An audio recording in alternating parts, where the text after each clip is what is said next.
There was a time when Valyria did not fall, when its name was not spoken with distance or quiet caution, but with certainty. It was not a place hidden at the edges of the world. It stood at its center, not because of where it lay upon the map, but because of what it had become. The freehold of Valyria was not built in a single age. It did not rise quickly. Its power was not taken in one moment, nor held through a single strength. It was formed over long years, shaped by those who did not see limits as something fixed, but as something that could be moved. The land itself was unlike any other, not calm, not still. It breathed. Mountains rose not as silent stone, but as places where fire lived beneath the surface. The ground held heat that did not fade, and the air above it carried a weight that was not entirely of wind. This was not a land that could be easily settled, and yet it was here that Valyria began. Those who came to it did not turn away. They did not seek easier ground. They remained, and in remaining, they learned. Not all at once, not fully, but enough. Enough to understand that what lay beneath the land was not only danger, it was power. The earliest days of Valyria were not marked by certainty. There was no empire, no cities that stretched beyond the horizon, only small settlements that held their place against a land that did not yield easily. But they endured, and in time, endurance became something more. They began to shape what surrounded them. Stone was not only placed, it was formed, worked in ways that did not follow the methods of other lands. The structures that rose did not seem separate from the earth beneath them. They appeared as though they had grown from it, as though the land itself had taken form. This was not done through simple craft. It was guided, directed, by knowledge that did not come from observation alone, but from something deeper, something that had been found and then held. The cities of Valyria did not spread outward as others did. They rose upward, in towers that did not stand apart, but intertwined, curving, joining, forming shapes that did not follow straight lines or simple design. They were not built for defense. They did not need to be. They were built to endure, to remain. And as they rose, so too did the power of those who shaped them. The freehold was not ruled by a single king, not held by one name. It was formed by many, by those who carried the same knowledge, the same understanding, and who did not divide what they held. They did not stand against one another, not in ways that broke what they had built. Their strength did not come from unity alone, but from something shared, a mastery that was not easily learned and not easily lost. The world beyond Valyria did not remain untouched by this. Other lands stood. Other peoples lived as they always had. But the reach of Valyria grew, not through sudden conquest, not through force alone, but through presence.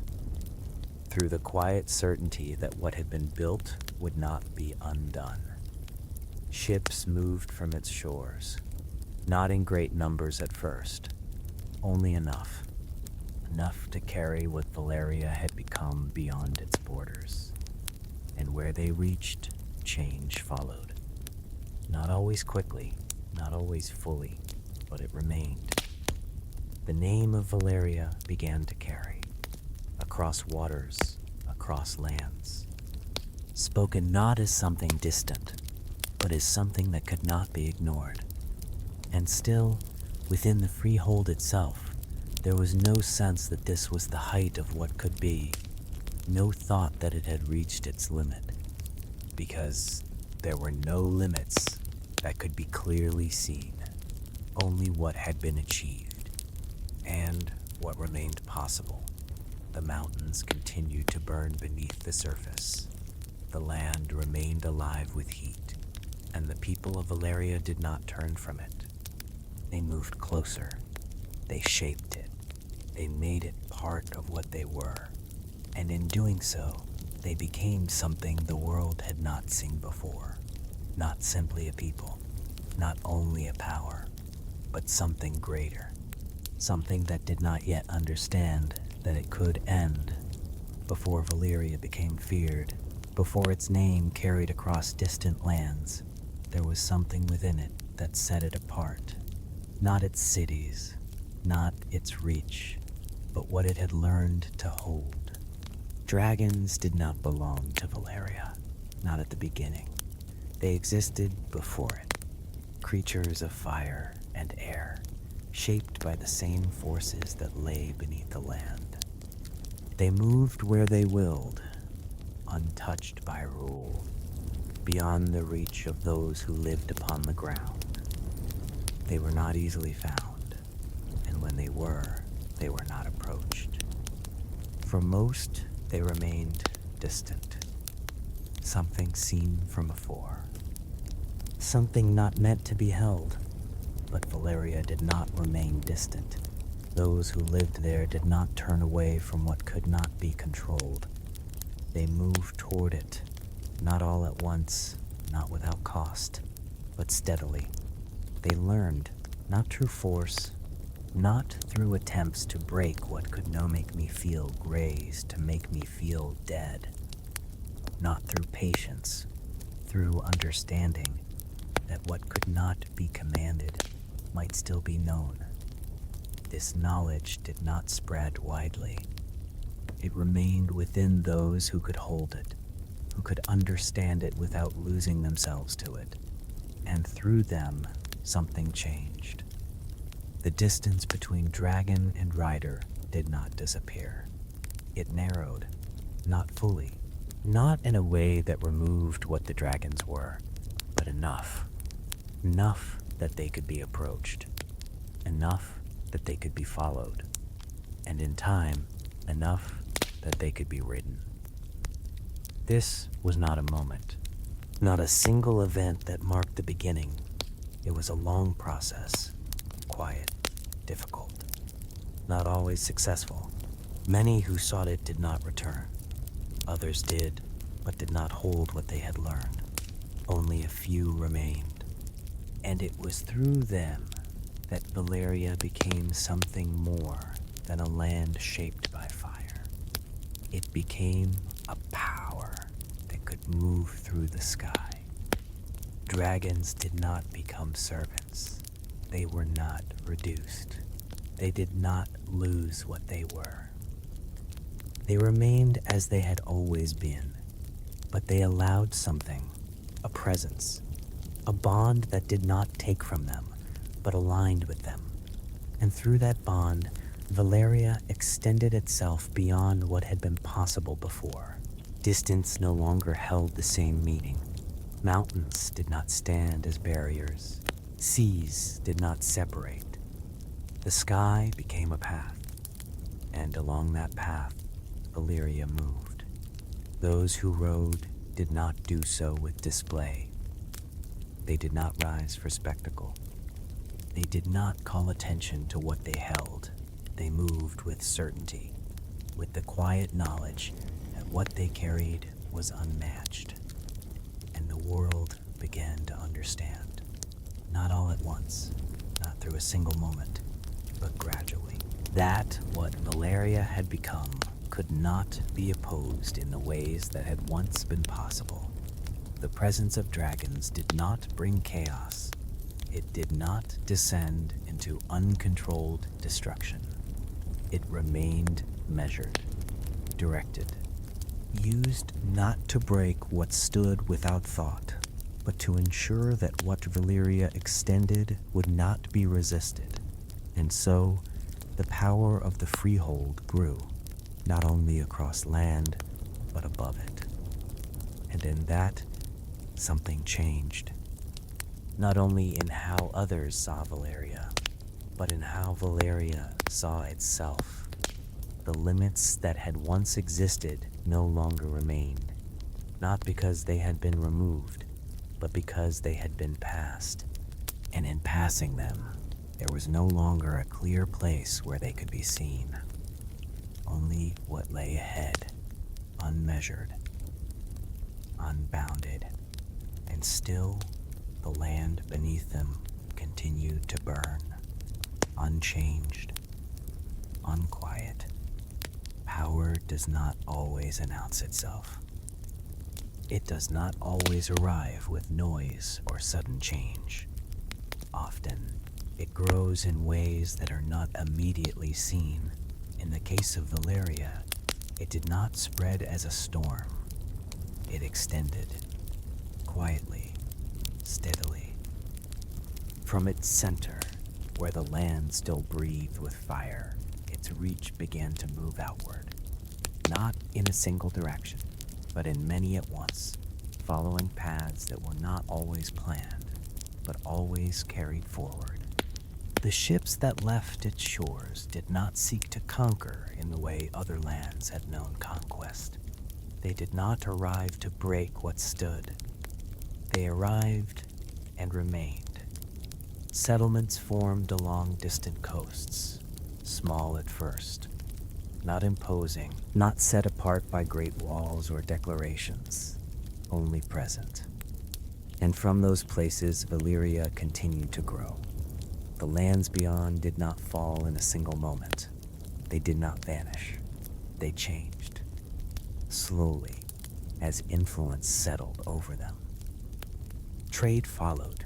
Knowledge moved with it, not given freely, not shared without measure, but present enough that what had once been distant began to shift. The people of those lands did not always resist. There was little to resist at first.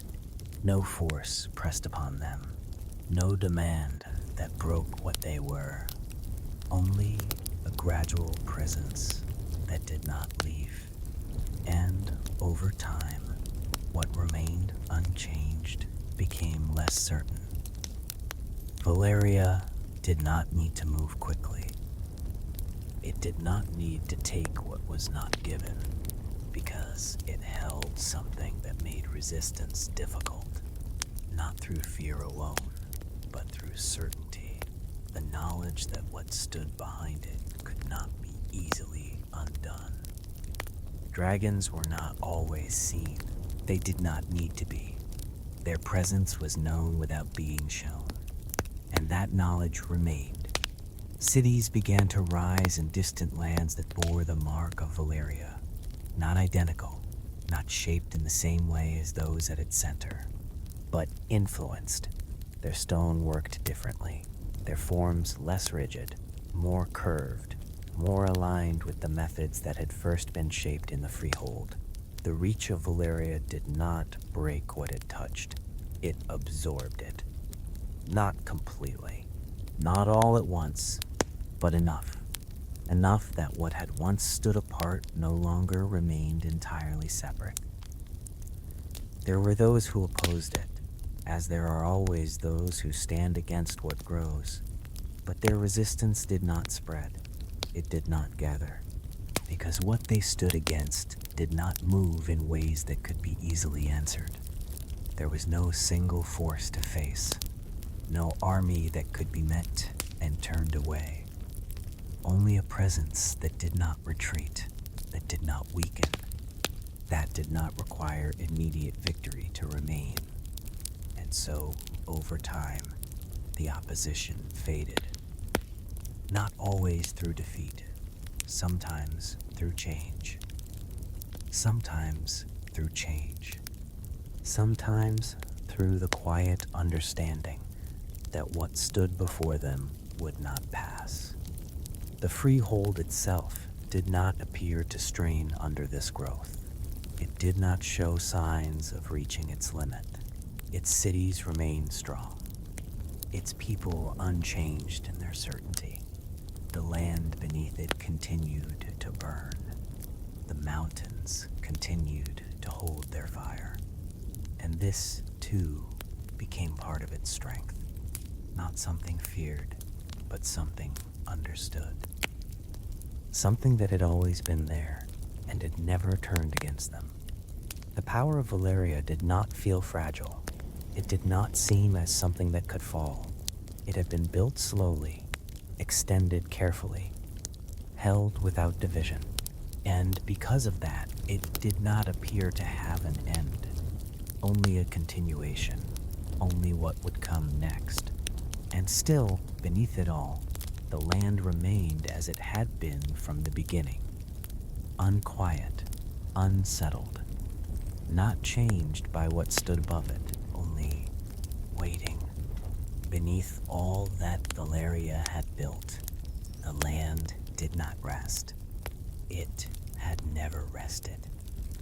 Before the cities had risen, before stone had been shaped and towers had grown upward into the sky, the ground had already held something that did not belong to stillness. The mountains that surrounded the heart of the freehold were not silent. They did not stand as distant shapes against the horizon. They were present, close. Their peaks did not always remain unchanged. At times, they released what lay within them, not as something sudden, not as something that broke the world apart, only as a continuation of what they were. Smoke would rise, thin at first, carried upward into the air without force. It did not darken the sky. It did not call attention to itself beyond those who chose to look. And even then, it was not seen as something that required concern.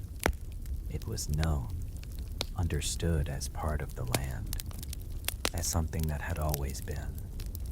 The ground, too, carried this quiet unrest. There were places where it remained warm, where the heat beneath the surface could be felt without effort. Not in a way that caused harm, only as a presence. A reminder that what lay below was not distant. It was near, always near. The people of Valyria did not avoid these places. They did not turn from them. They built around them, above them. They shaped their cities in ways that did not resist the land, but followed it, as though what lay beneath was not something to be held back, but something to be understood. And in understanding it, something to be used. There were those among them who looked deeper, who studied what could not be seen, who listened not only to what stood above the ground, but to what moved beneath it. They did not speak of danger. They did not name what they found in ways that would spread concern. They observed, they measured, they held what they learned within themselves. And what they learned did not disturb what had been built. It did not change how Valyria stood, because nothing they found appeared to oppose it. Nothing suggested that what had endured would not continue. The mountains did not grow more violent. The ground did not break. The fire beneath did not rise beyond what had always been. It remained steady, constant, unchanged in the ways that mattered. And so it was accepted, as all things in Valyria were accepted, as part of what had always been. There was no reason to question it, no need to consider that what had endured for so long might one day move differently. The strength of Valyria did not come only from what it had built above the ground. It came from what it had learned to live with beneath it, from what it had shaped into something that did not oppose it, but supported it. The fire did not rise, it did not turn well.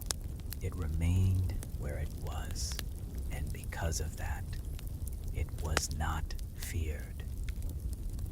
And in being known, it became part of the certainty that defined Valyria. A certainty that did not waver, that did not look beyond itself, that did not consider what might come if something changed, because nothing had changed.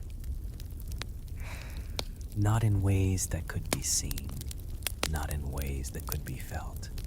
Only the quiet continuation of what had always been. And beneath it all, the land remained, unmoving on the surface, unsettled below. Change does not always arrive as something that can be clearly seen.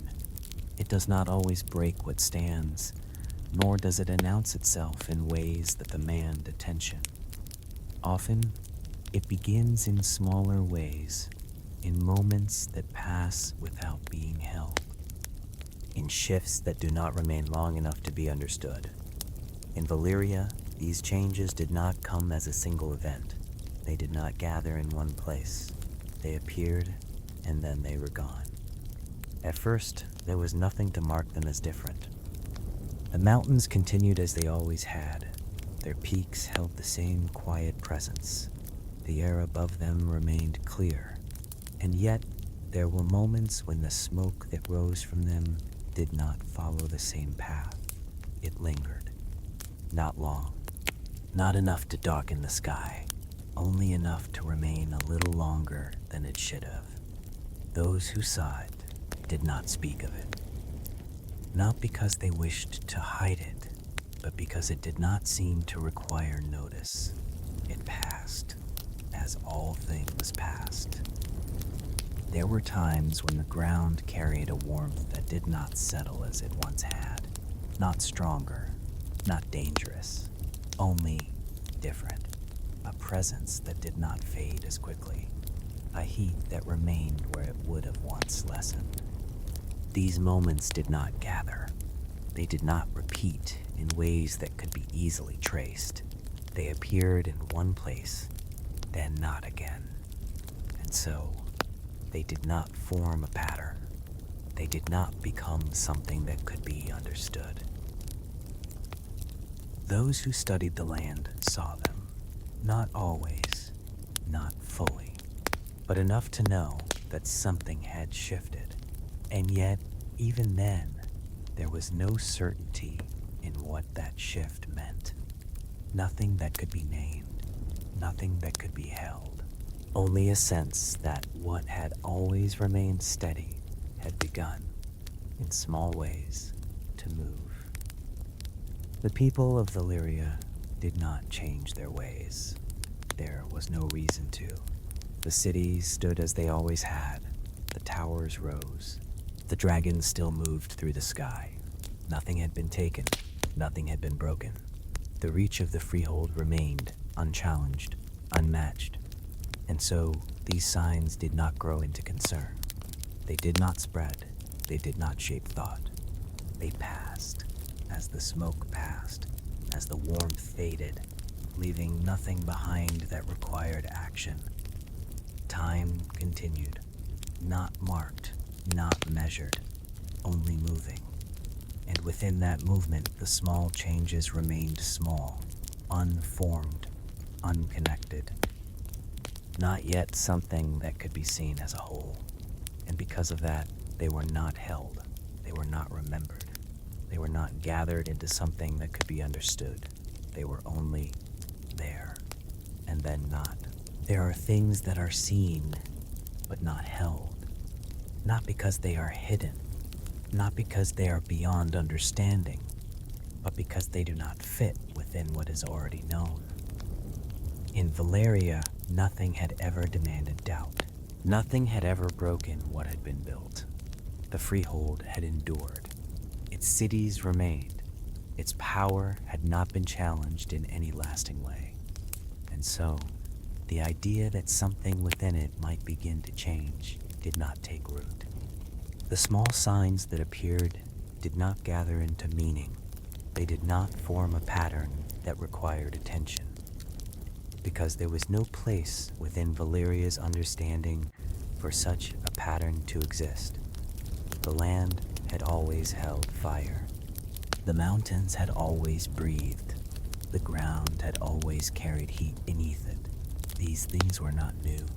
They were part of what had made Valyria what it was. And so, when they shifted, when they lingered a little longer, when they moved in ways that were not entirely the same, they were not seen as something separate, only as a variation of what had always been. Those who studied the land continued their work. They observed, they recorded. But what they found did not change what they believed, because nothing they saw suggested that what had endured would not continue. There was no memory of failure, no history of collapse, no example of what stood falling away. Valyria had not risen from uncertainty. It had risen from strength, and that strength had not weakened. It had only grown. The cities remained untouched. The dragons still answered those who rode them. The reach of the freehold extended further than it had before. There was no loss, no sign that what had been built was anything other than secure. And so, there was no reason to question it. No reason to consider that something beneath it might move beyond what had always been known. The thought did not form because it did not need to. There were moments when something could have been seen more clearly, when the small changes might have been held long enough to become something understood. But those moments passed, as all moments passed, and nothing remained from them that required action. The people of Valyria did not turn away from danger. They did not avoid what could be faced. But this was not something that could be faced. Not yet. Because it had not taken shape. It had not become something that could be named.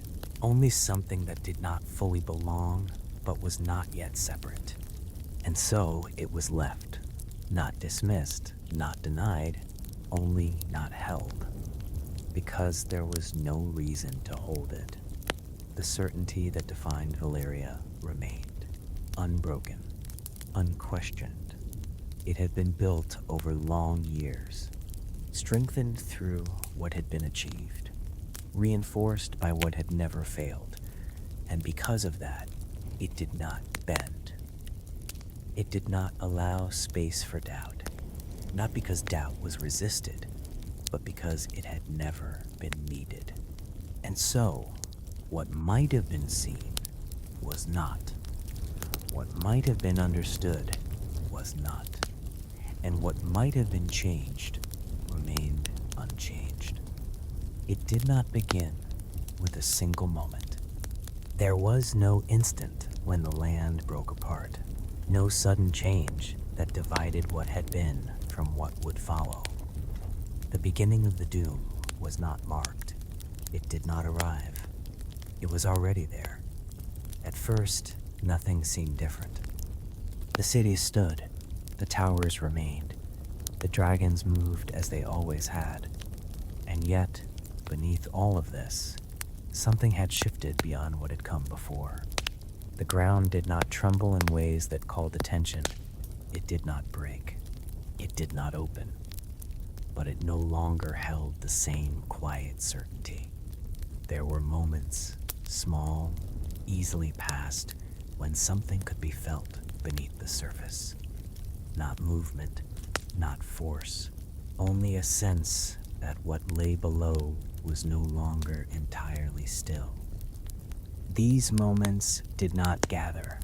They did not repeat in ways that formed pattern. They remained separate, unconnected, and so they were not held. The mountains did not change their shape. They did not rise higher. They did not fall. But there were times when what rose from them did not settle as it once had. The smoke did not always fade. It remained longer, thicker. Not enough to darken the sky. Not enough to block the light. Only enough to be noticed, if one chose to notice. But even then, it did not remain. It passed, as all things passed. The air carried a weight that had not been there before.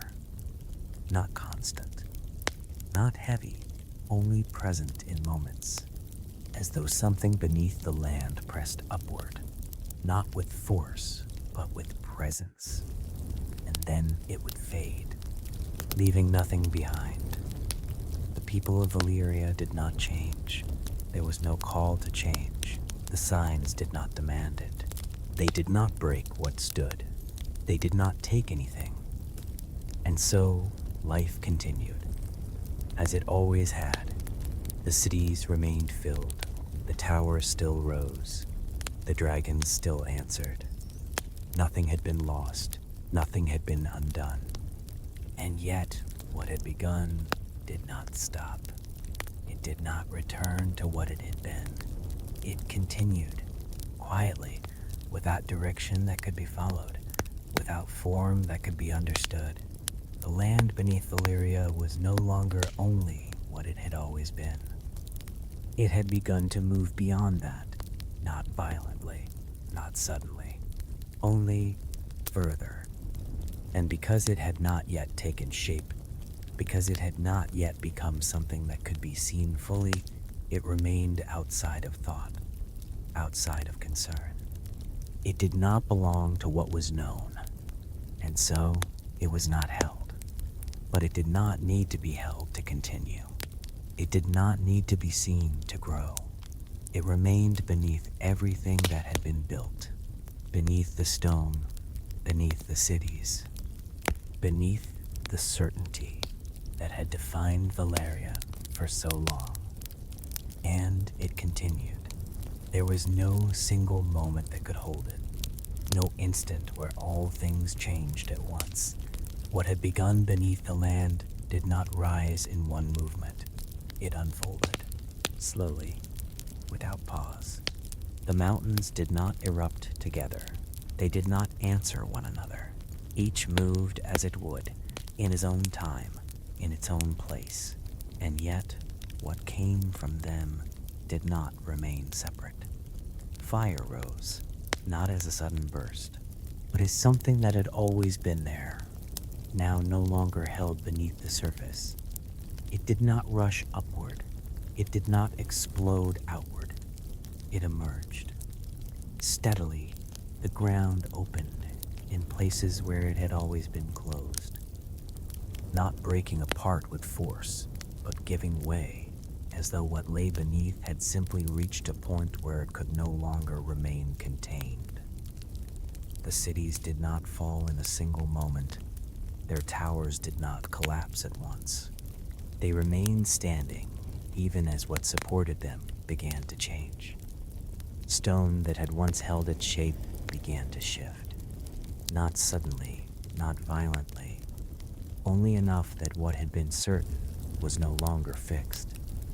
The air grew heavier, not dark, not filled with ash that blocked the sky, only thickened, as though it carried more than before.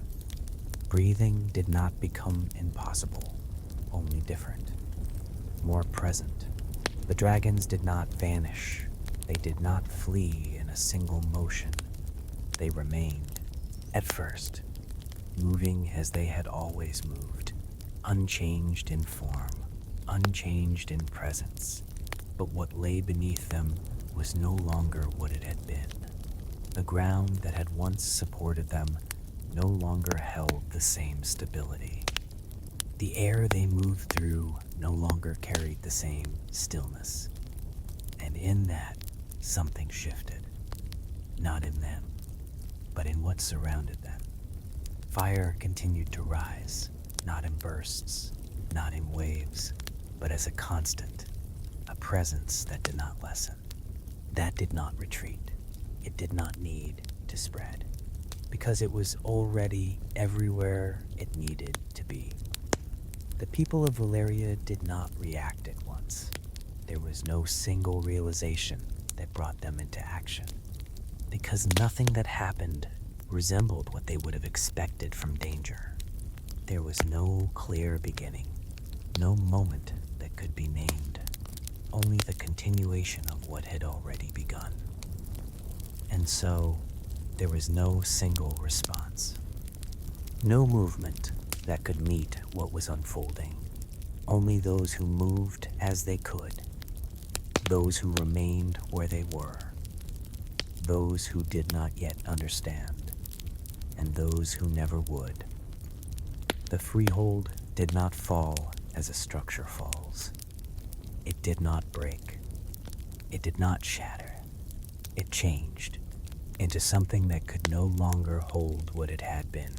And within that change, nothing remained untouched. The fire did not end. It did not reach a peak and then recede. It continued, without measure, without pause, without end. When the movement beneath the land no longer needed to rise, it did not end. It settled, not back into what it had been, but into something that no longer changed in the same way. The ground, once shaped and held by those who had built upon it, no longer carried what it once did. The cities did not stand as they had, but neither were they entirely gone. What remained was not what had been built, only what had not been undone completely. Stone that had once been shaped with care no longer held its form.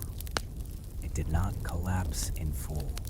It softened, shifted, became something that did not belong to the order it once held.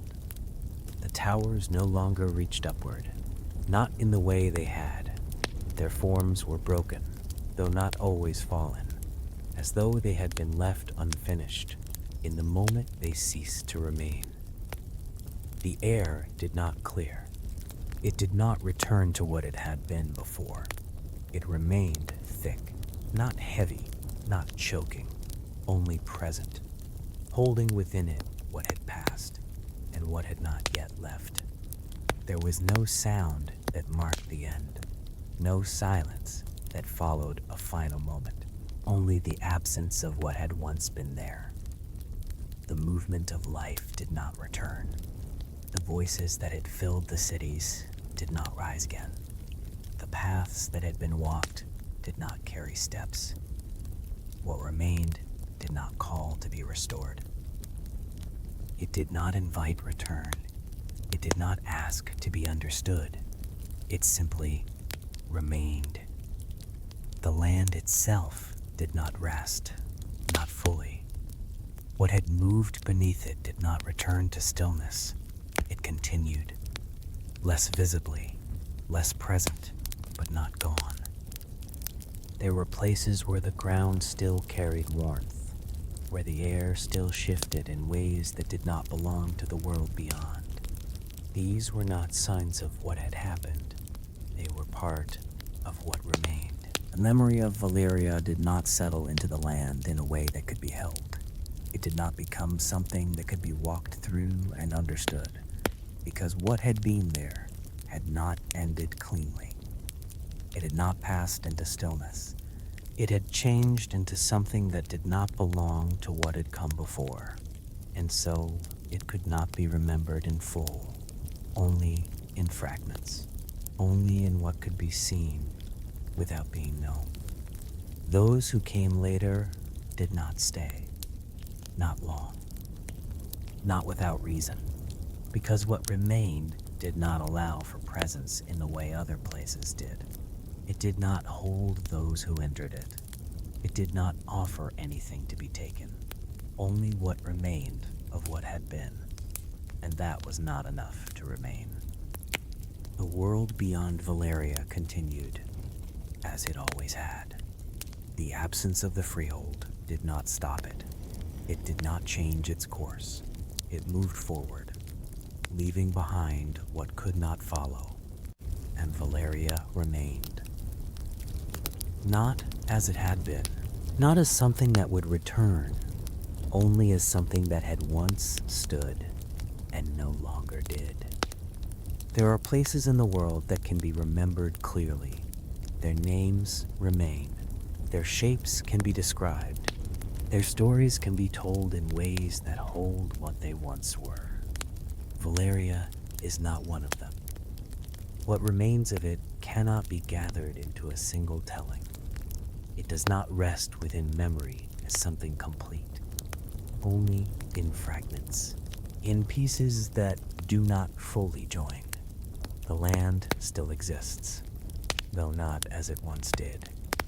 Its shores remain, its mountains still rise, but what stands there is not what was built. It is not what was known. It is something else, something that carries the shape of what once existed, without holding it. The cities are no longer cities. Their forms cannot be followed. Their paths do not lead where they once did. What remains is not ruin in the way other places fall into ruin. It is not the remains of something broken. It is the presence of something that has changed beyond return. Those who speak of Valyria do not speak of it as a place to be known. They speak of it as something distant, not only in location, but in understanding, because what it was cannot be reached again. Not through memory, not through what remains, only through what is no longer there. The power that once defined it does not linger in the way other powers do. It has not left something behind that can be taken. It has not settled into the world as something that can be held. It has passed, not into nothing, but into something that does not return. The dragons that once filled its skies are no longer there. The voices that once shaped its cities do not echo.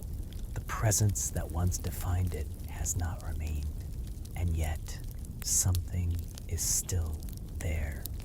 Not as a memory, not as a shadow, but as a quiet sense that something once stood, and that it was more than what now remains.